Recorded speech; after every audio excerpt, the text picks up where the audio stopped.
Hi mga kamuskit, naghimo ko og carrot juice og pipino juice kay nindot man daw ni para sa kidney, para sa mga dialysis tayo.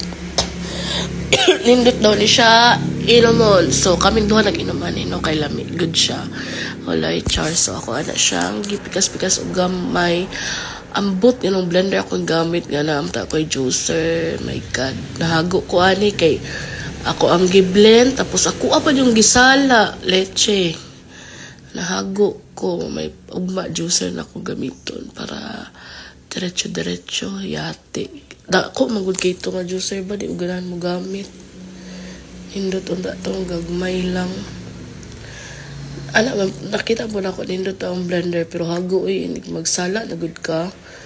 Dira ko ma-stress, nagsala-sala ko dahi.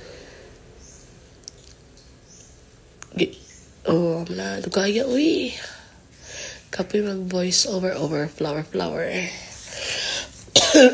Ay gisipon ko giubotanan and all basta maulanan. Ay na jud ang tigulang maulanan lain na kaayo. Subawan na tagdali.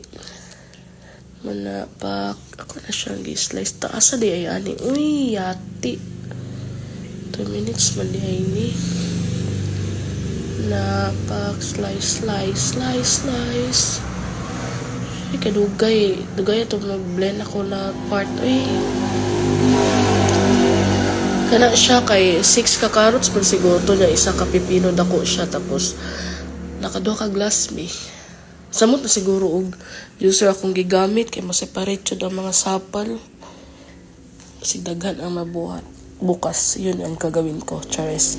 Kana, nag-blend ako over, na dili ko siya luod ay, kanang, okay kayo sa una, carrot juice po na kung gina-juice kay ilong niya, luod man, kana kay na pipino, tubigon ba yung pipino, no? So, lami, good siya.